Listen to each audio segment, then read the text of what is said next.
If you've ever thought about volunteering but you didn't want to go it alone, or you're looking for a unique team builder, we have all that and so much more right here on Pets on Parade.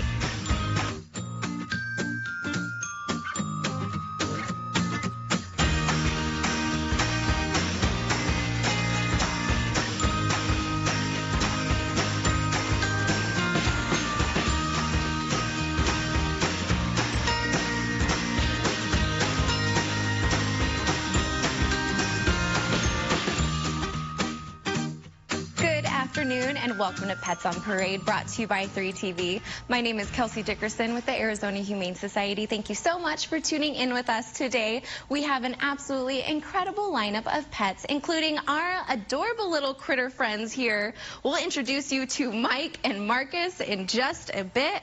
And we want to send a humongous thank you to everyone who not only tuned in last Saturday to our special edition of Pets on Parade, but who also showed amazing for our furry friends. Thanks to you, we were able to raise more than $66,000 to help save the lives of sick, injured, and abused pets here in the Valley.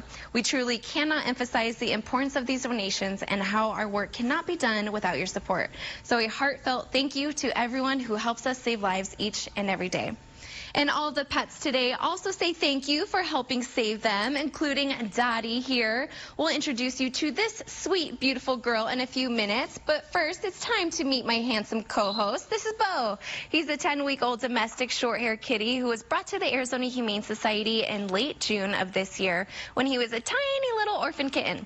He was taken back to our bottle baby intensive care unit for a few weeks where he was given round-the-clock attention from our amazing staff and volunteers back there before going to foster hero Courtney's home, where he continued to gain weight and get bigger prior to getting his neuter surgery. Sweet Beau is very playful, loves being around other kitties and two-legged friends as well.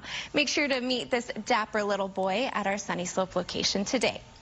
I know we have some handsome brothers who don't quite need to go home together, but I think they'd enjoy it. What are these little piggies' stories, Ski? Well, you know, these guys were brought in already together as a family. Their owner was no longer able to take care of them. So, you know, we like to remind people that the Arizona Humane Society is a judgment-free zone when it comes to needing to surrender your animals. We know what a difficult choice it is. If you're looking for a couple of quiet additions to the family that are a good way to teach younger children some responsibility, just remember that with them comes the financial responsibility of making sure that they have the proper shelter. They do need a habitat that has a flat bottom, not a cage bottom, so their feet doesn't get caught in it. Also, we want to make sure that they have the right things to chew on as their teeth are constantly growing, and we want to make sure that we are letting them grind those down naturally, as well as proper diet and time out of their habitat. Now, these guys will play with each other more than they'll play with any two-legged friend, so that's why they do recommend that they go home in pairs. So if you're looking for two quiet roommate additions, these might be just the boys for you. Oh my gosh, they are so cute, and look how calm they're being. I love it. Thank you so much, you guys. And our next cutie almost looks like a lighter version of the pup from the Little Rascals. No wonder why her name is Dottie with that adorable circle over her eye. Please tell us about her, Perry. This is Spotty Dottie. I just renamed her, and she is the female equivalent of Petey, the one you just mentioned on Little Rascals. This is one of two pups that were seized by local police department for abandonment. They were living in a home that was in filthy living conditions. They had no food and no water. This is a condition that we at the Arizona Humane Society see way too often. She is a very happy pup, as you can see. Very pretty, very spirited. She should probably be the only doggy in the home, and we're probably asking for a little bit older children because she is just so active, and that tail's going to beat on people like it's doing to me right now. You know, there are things out there called BSLs, breed-specific legislation, and they were actually a little more popular a couple years ago than they are now. These are laws that were passed to discriminate against certain breeds of dogs, and of course, one of these breeds right here, Dottie, they have not been very successful. A lot of cities has rescinded them, and the reason is because they're finding they're not doing the thing that they thought. They're not cutting down on any sort of bites or anything like that, and they're not very effective, and they're being challenged by legal people all over the place.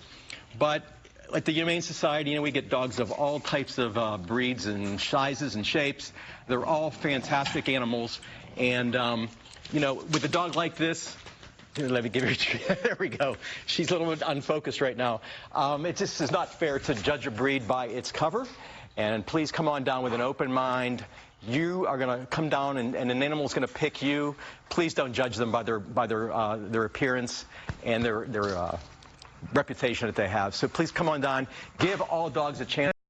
This little beauty here, like Spotty Dottie. Oh, so cute. Thank you so much, Perry. And we love a story with a great happy ending at the Arizona Humane Society. And thanks to our dedicated pet reunite specialist, Victoria, this pup was reunited with his family.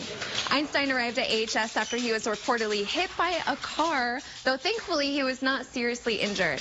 Einstein's mom, Kimberly, and her son came looking for him shortly after and were so relieved to see his tail wagging in AHS's trauma hospital, happy and healthy. Kimberly's son immediately threw his arms around Victoria and exclaimed, "That's him," and happy tears were shared all around. We dare you not to shed a few at this sweet reunion photo. And if you need tips on what to do for lost or found pets, visit azhumane.org/lostpet.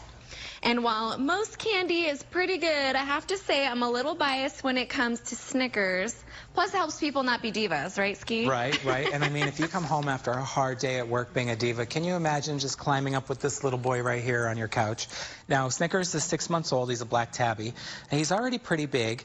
He is kind of telling me that he would probably prefer to be one of maybe another cat, but definitely maybe not dogs. He may not be the best with dogs, unless it's a small dog, but we want to make sure that we have an acclimation time. Now, he was brought in by a Good Samaritan, was able to go right up for adoption. But, you know, fostering is just so very important to expand the walls of the shelter. Sometimes animals, even in the kennel, can show stress, which could be different than how they express stress when they're in a medical kennel. So sometimes those animals also need to go into foster, which is when we call in our safe fosters, which is saving animals from euthanasia, letting them continue to foster in that home environment while still being available on the portal. Great for little cats like this guy here who maybe just needs a lap and a bed to sleep on during the day while they're waiting for that perfect family. Oh, so cute. Yes, you just got to snuggle up with that little Snickers. Thank you so much, Ski.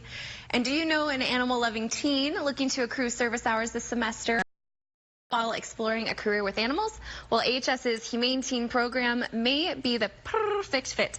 AHS's Humane Teens program is a unique youth leadership program for teenagers ages 14 through 17 with a passion for animal welfare. Humane Teens will learn how to handle animals, assist with youth programs, and assist with the daily care of exotic education animals and homeless pets. Through a minimum of 24 service hours during the fall 2019 semester, participants will gain mentorship, leadership, and career discovery experience. So if you want to look into that, make sure to visit azhumane.org/camp. And our next love bug reminds me of Pepe Le Pew, the suave character I'm sure little Pepe here is named after. What do you think, Lisa? Oh, he has been just smooching me. We've just had our little moment here. He's a cuddler. He'll sit right on your hip. He would be great as like a purse dog going places with you. He's been really, really quiet. And we do get a lot of requests where people come in and they say they're looking for dogs that are friendly with cats. Well, little Pepe here lived in a home with 50 cats. So we know he's safe with cats. Somebody reached out to us that they had too many pets in the home, obviously. So our Pet Resource Center was able to work with that individual to slowly bring the animals in on a limited basis, a few animals a week, so that these guys could come in, get checked by our veterinarians, get spayed or neutered, and then find a more appropriate home where there aren't so many pets.